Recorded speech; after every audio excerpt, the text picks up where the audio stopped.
Observer Jupiter, on voit cette tempête, elle change de couleur, elle change de taille, mais elle est toujours là. Donc c'est des phénomènes de l'atmosphère. Et donc là, ce qui est en ce moment, il y a une sonde qui s'appelle Juno, qui a été insérée en orbite en 2016 et qui va faire une mission jusqu'en 2022 et qui passe en fait très très proche. Ici, elle a une orbite extrêmement elliptique, elle passe très près ici et elle s'éloigne.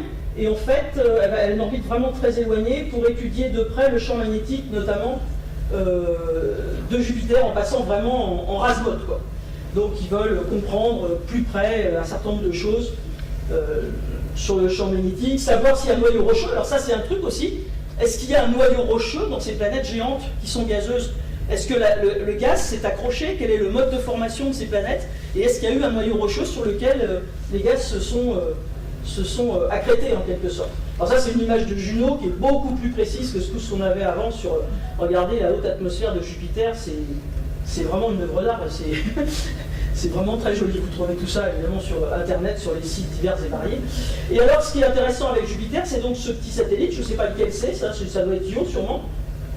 Et donc, il y a une sonde européenne qui est prévue pour être lancée actuellement en 2022, qui s'appelle JUICE, et qui aura comme mission justement d'aller explorer les icy moons, donc les lunes gelées de Jupiter. Donc ces fameux satellites très froids, c'est la mission de regarder un peu à l'intérieur, ces histoires, ce que je vous ai dit sur l'intérieur des satellites autour de Jupiter. Donc actuellement on s'intéresse aux planètes certes, mais on s'intéresse aux satellites des planètes aussi, pour voir un petit peu comment ça fonctionne à l'intérieur, et puis les champs magnétiques. Ça, c'est pour 2022. Et puis, la plus belle, enfin, je pense que vous êtes d'accord, mais... Ouais, c'est la plus belle? Oui, qu'est-ce que tu veux? Vas-y. En fait, il paraît que ces anneaux, c'est une de ces lunes, elle est trop approchée et ça a explosé. Ça peut être ça. Alors c'est aussi une question, si tu la résous, décidément, il a plein de sujets à traiter, lui, dans le futur. C'est aussi une question qui est en débat. Les anneaux de Saturne. Madame, c'est oui. une petite fille. Oh, pardon. C'est une petite fille en plus. Ah, mais moi, alors, désolé, hein, je suis absolument désolé. C'est encore mieux si t'es une fille. Alors là. Donc, la petite fille. Oui, donc c'est encore bleu, elle peut avoir le prix Noël, c'est très bien. Non, effectivement, il y a pour le moment pas mal des scientifiques qui ne sont pas d'accord entre eux, enfin, ils ne sont pas d'accord.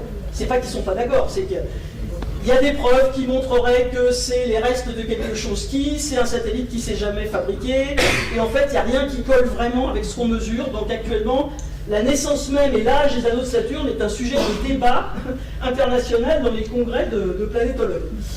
Alors, ce qui était amusant avec Saturne, c'est que Galilée, il avait vu avec sa lunette, qui n'était quand même pas terrible, enfin forcément, hein, c'est la première lunette existante, et donc il avait vu un objet, les autres objets, il les voyait ronds, hein, quand il regardait Jupiter, Neptune, etc.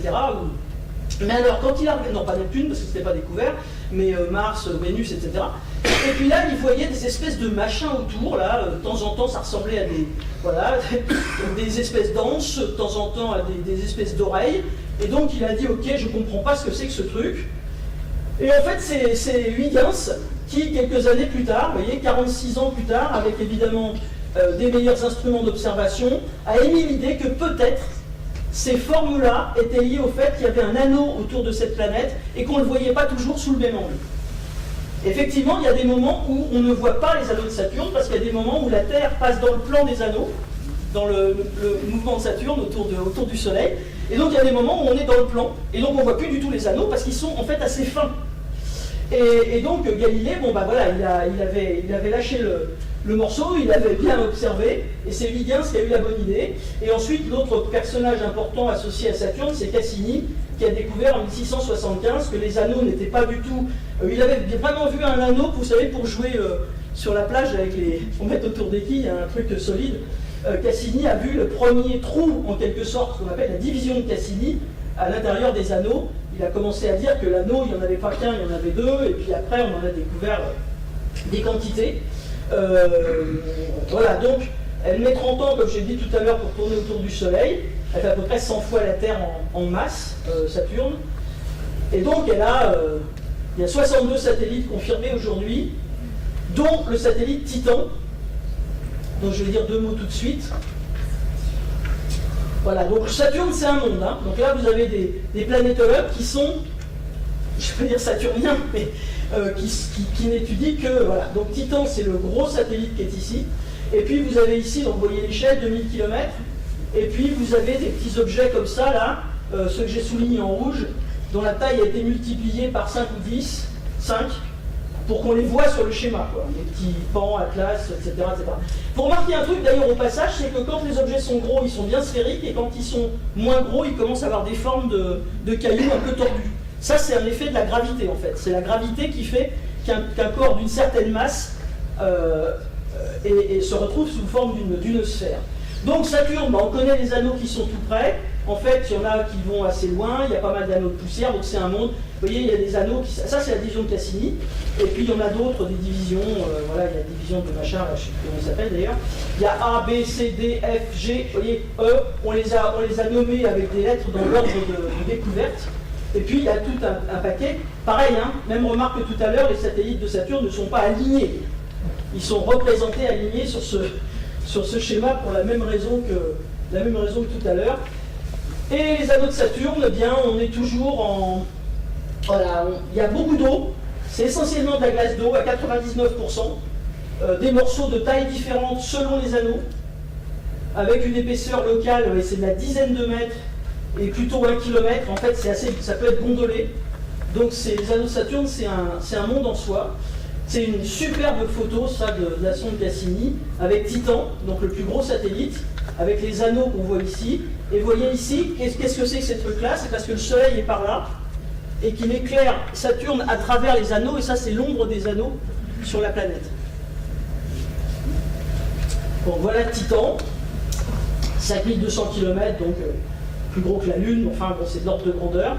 Et donc la grande mission avant la mission actuelle qui vient de enfin la grande mission oui, d'observation, c'est la mission Cassini qui a permis voilà, qui a voyagé de 97 à 2004 et qui a largué dans l'atmosphère de Titan la sonde Huygens. Alors la sonde Huygens, c'est le morceau qui a été largué, qui était évidemment dans cette sonde. Hein. La sonde Cassini, elle a continué à étudier Saturne. Et puis elle a largué le petit module Huygens qui est descendu dans l'atmosphère de Titan, qui est aussi une atmosphère extrêmement épaisse et nuageuse. Et donc ça c'est une vue d'artiste. En fait les gens ne savaient pas si la sonde en arrivant sur Titan allait faire boum ou allait faire plouf. Il y avait les deux versions. Alors en fait elle a fait boum, mais elle aurait pu faire plouf. Donc en descendant dans l'atmosphère de Titan, ils ont découvert donc des montagnes, des vallées, ça c'est des images prises par la sonde pendant sa descente, la sonde européenne, et on a découvert par la suite, avec d'autres couvertures radar, etc., qu'effectivement, sur Titan, il y a des lacs de méthane et d'éthane liquide. Donc en fait c'est du gaz liquide, comme le gaz de chauffage en fait, hein, du méthane liquide. Donc il y a des étendues, effectivement, qui réfléchissent très bien les éco-radars. Donc c'est un monde en soi, et j'aime mieux vous dire que les gens qui ont participé à l'exploration sur Titan, ils font le siège aujourd'hui de l'Agence spatiale européenne, comme ceux qui veulent aller sur Europe. Il y en a qui disent non, c'est pas sur Europe, il faut retourner sur Titan. Donc il y a beaucoup de gens qui pensent qu'on a beaucoup de choses à apprendre aussi de Titan. Et donc ça se fouillis là, c'est l'ensemble des orbites qui a suivi la sonde Cassini, qui après avoir largué son module européen sur Titan, a continué à observer pendant 13 ans Saturne et les différents satellites qui sont là. Voilà, jusqu'au 15 septembre 2017, date à laquelle la mission Cassini s'est arrêtée. Donc c'est extrêmement récent. L'exploration de Cassini, c'est vraiment... Donc les images de Saturne, ça c'est amusant parce que ça c'est un dessin, une vue d'artiste d'avant que la mission Cassini existe. Et ça c'est une image réelle des anneaux de Saturne. Et vous voyez qu'à chaque fois que vous faites un zoom, vous retrouvez une foultitude d'anneaux différents. Donc c'est complètement fractal en fait comme image, c'est vraiment fascinant. Voilà, d'autres images des anneaux de Saturne avec le petit Mimas là, un des satellites, qui s'est pris un gros coup, hein, je sais pas, il a pris un astéroïde en pleine tronche là, 400 km, voilà, il y a un gros cratère. Comment vous voyez le satellite de Saturne sur cette image? Ça, quelqu'un en voit 4. Eh oui, il y a le petit là-bas, qui est dans les anneaux. Donc on a, voilà, donc on a Titan, 5000 km, celui-là qui s'appelle Dionée, celui-là s'appelle Pandora, qui commence à être un peu boursouflé, il n'est pas rond, hein, il n'est pas sphérique. Et puis il y a ce petit-là, qui est Pan, voilà, qui se trouve ici. Avec une autre vue de Cassini, vous voyez ce trait là, c'est pas une saleté sur l'objectif, hein, c'est l'ombre de Pan sur les anneaux. C'est-à-dire c'est au moment de l'éclipse de soleil, en fait le soleil était très bas sur l'horizon, et donc ça c'est l'ombre que fait cette petite chose qui fait 28 km dans une des divisions des anneaux de Saturne sur le plan des anneaux. C'est beau, non? On arrive à voir ce genre de choses à l'équinoxe sur Saturne. Et quand je vous disais que les anneaux sont un peu gondolés, vous voyez, c'est parce que Pan qui passe dans cette fameuse division, qui n'est pas la division de Cassini, qui est beaucoup plus large, il y a une autre division qui s'appelle Encke, peu importe, c'est le nom du monsieur qui l'a découverte, il passe là-dedans, et en fait il influence les autres particules, petits blocs de glace, de roches, etc., qui sont à côté, et donc ça trace des espèces d'ondes de gravité. Alors les gens qui font de la gravitation et de la physique mécanique là-dedans, ils s'amusent comme des fous à comprendre l'influence gravitationnelle. Voilà la fameuse, la tête de Pan. Vous voyez un peu la tête qu'il a, il a un gros bourrelet, voilà. Il est tout petit. Et puis là, on a vu des phénomènes assez fascinants aussi, ce qu'on appelle les bergers, donc Pandore et Prométhée, qui sont les bergers d'un anneau qui s'appelle F, qui est un des anneaux un peu plus loin. Et vous voyez, ils passent à travers, en fait, ils sont...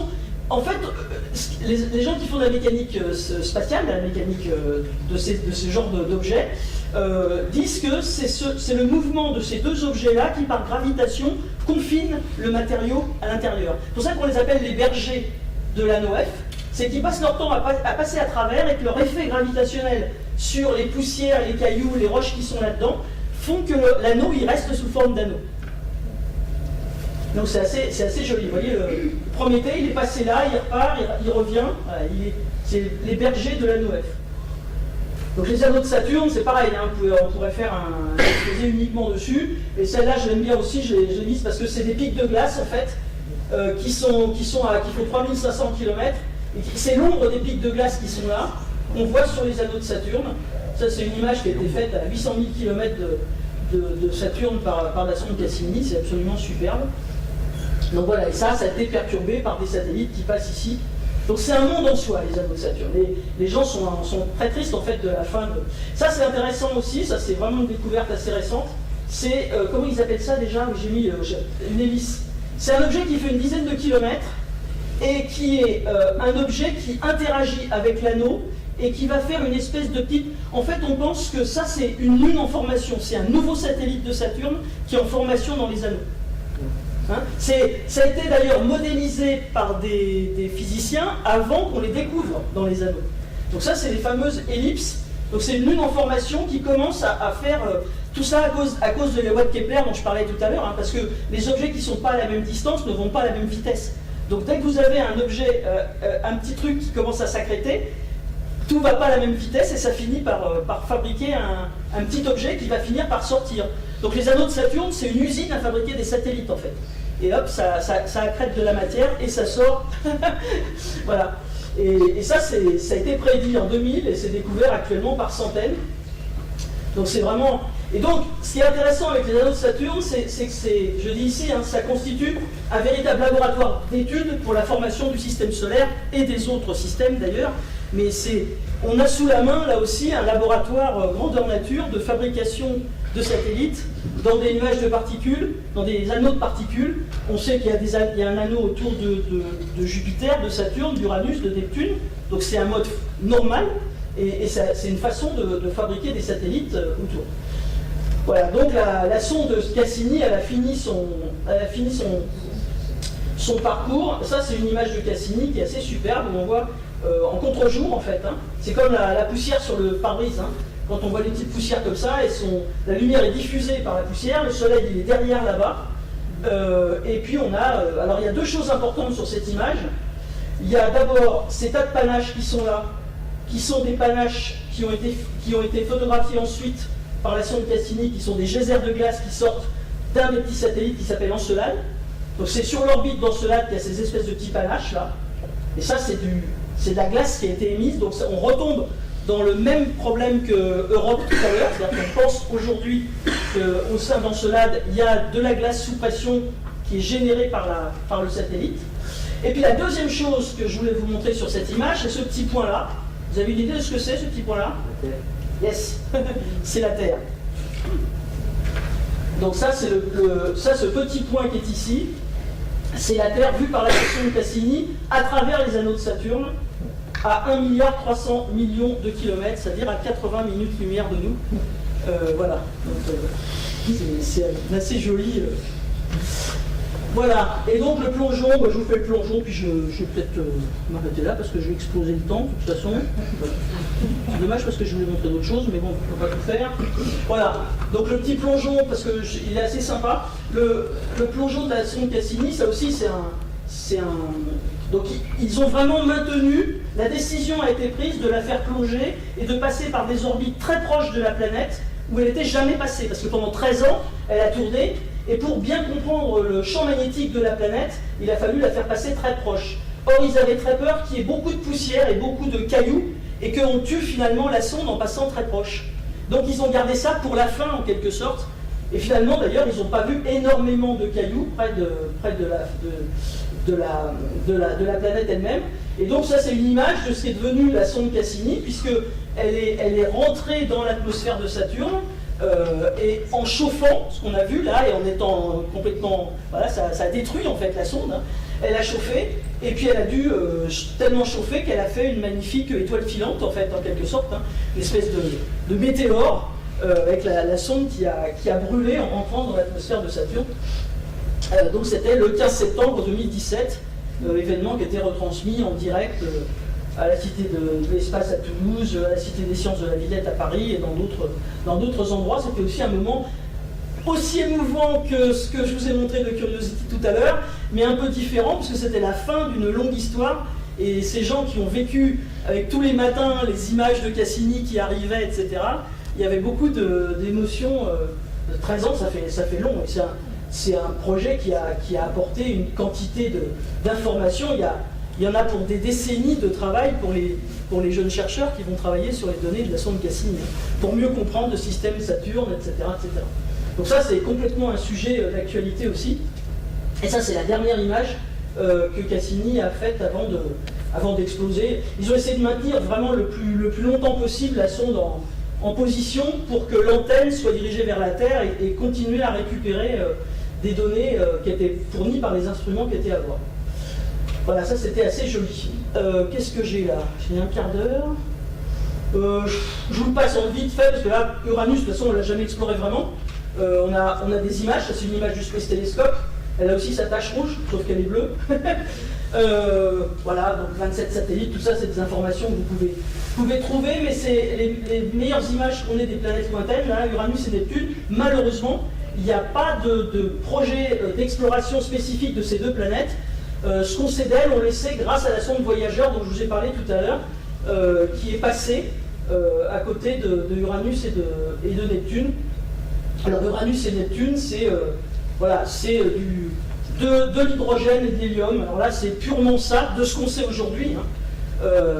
Avec des anneaux, des températures de moins de 120 degrés, des vents de 2000 km/h, donc puis c'est une boule de gaz dont on ne sait pas, de gaz froid là par contre, hein, à haute pression, dont on ne sait pas s'il y a un cœur à l'intérieur, un cœur rocheux. Voilà. Et alors ce que j'aime bien cette image qui a été prise par la sonde Voyager, donc ça, vous reconnaissez tous, hein, maintenant, vous les connaissez, hein. Donc la petite Mercure, Vénus lui fait très chaud, pour la Terre, toute pimpante, hein, avec sa petite lune à côté. Bon, Mars, avec plein de sondes qui viennent lui faire comme des bains de beauté, voilà, Jupiter, Saturne, Uranus et Neptune commencent vraiment à cailler. Et en fait, la sonde Voyager, à 5 milliards de kilomètres en 1990, elle a fait une photo de groupe en quelque sorte, un ensemble de photos, d'images, où on voit voilà, des petits points comme ça depuis 5 milliards, et la Terre est dans un rayon de soleil ici, là, dans la poussière, dans un nuage. Et tous ces petits points-là, en fait, c'est nos planètes, et la Terre, c'est ce petit point perdue dans l'immensité depuis 5 milliards de kilomètres. Et aujourd'hui, cette sonde Voyager, elle est à 140 unités astronomiques.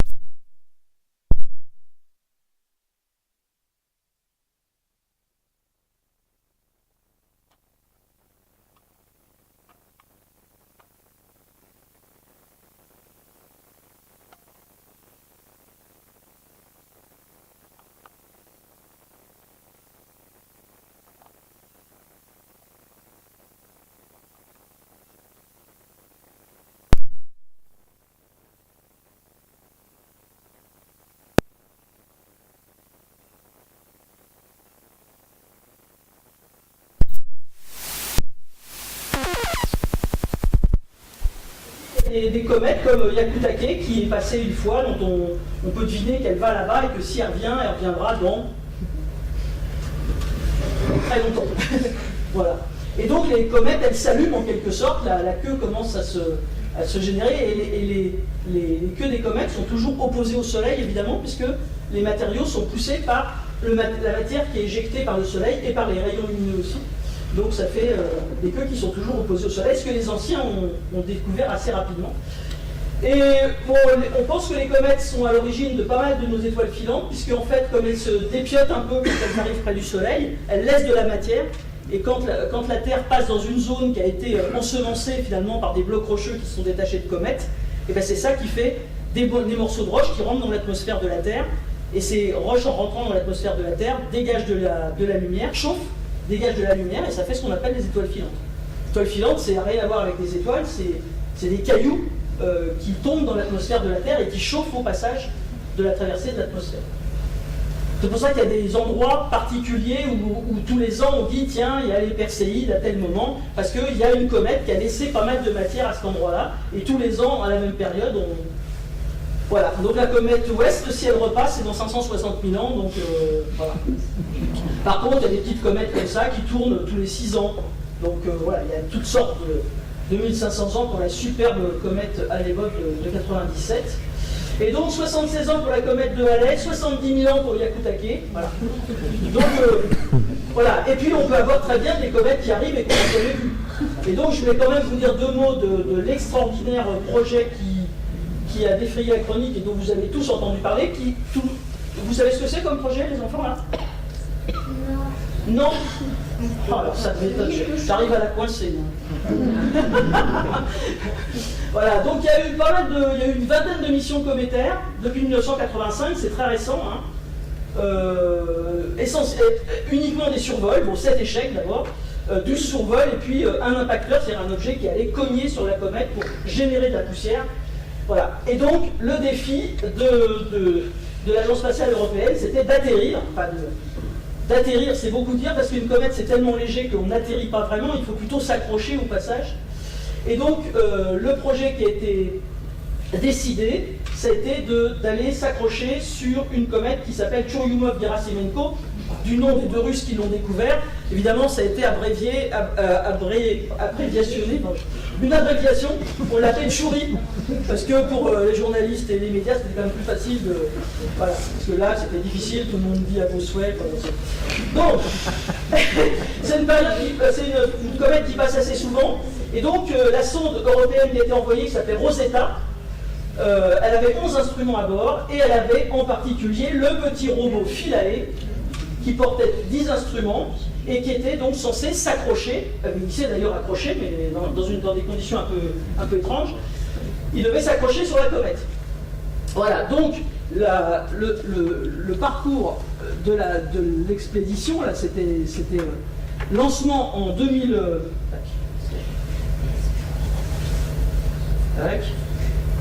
Voilà, le lancement en 2004, et là vous voyez c'est l'orbite de Mercure, la Terre, enfin Vénus, hop, Mars, et ça c'est l'orbite de la comète.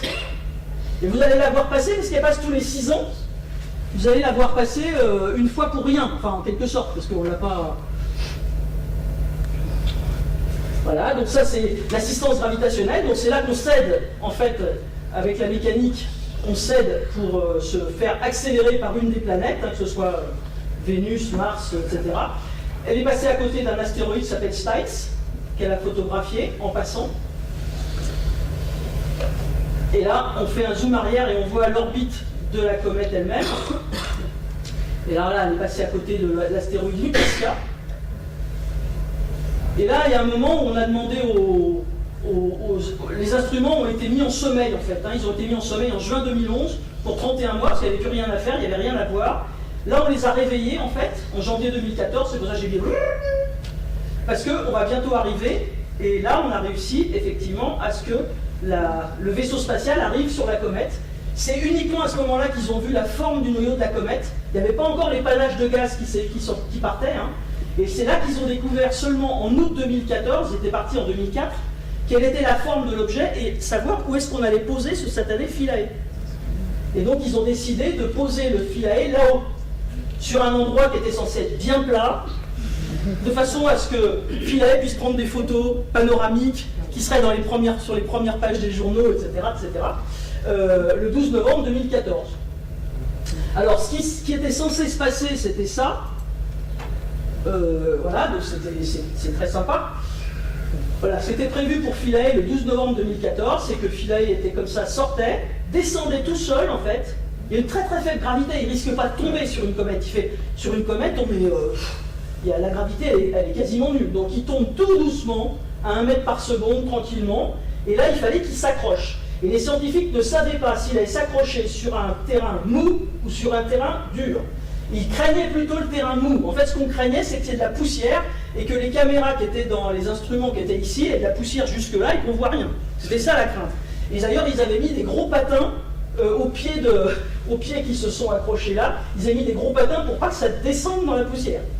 En fait, c'est pas du tout ça qui s'est passé. Donc, ça, vous voyez, les gros patins, ils avaient mis pour pas que ça s'enfonce. Voilà, ça c'était les vues d'artistes de Philae posées sur les espèces de charbon qu'on a découvert d'ailleurs sur la comète. Le problème c'est que c'est pas ça qui s'est passé du tout. Philae s'est retrouvé sur un terrain extrêmement dur, complètement, personne ne s'imaginait, c'était une première, on n'avait jamais posé quelque chose sur une comète. Il a rebondi, et moi j'étais à la Cité des Sciences à la Villette, et le journaliste qui faisait l'animation, il a fallu qu'il trouve de quoi boucher les vides, parce que tout le monde attendait la première image, elle n'arrivait pas, il n'y avait plus de signal, et personne ne comprenait pourquoi. On s'est dit, est-ce qu'elle s'est cratchée, qu'est-ce qui s'est passé? Et en fait, ce qui s'est passé, c'est qu'elle est repartie, c'est-à-dire qu'elle a rebondi. Il y a tellement peu de gravité, donc elle est arrivée à 15h33, elle est rebondie, elle a fait un deuxième saut à 17h26, donc entre 15h33 et 17h26, il n'y avait aucun signal, personne ne savait ce qui se passait, et donc il a fallu broder, raconter des histoires, c'était assez acrobatique, et puis elle a rebondi une deuxième fois, et elle s'est posée, on ne savait pas où. Donc pour la photo, c'était complètement raté. En plus, elle s'est posée à l'ombre d'une falaise où elle n'avait plus assez de lumière, donc elle n'a pas pu faire. Ils ont fait à peu près 70% des manips, des mesures qui étaient censées être faites. Donc on a appris plein de choses, hein, sur la température, sur les composés chimiques, sur les mesures. Bon voilà, donc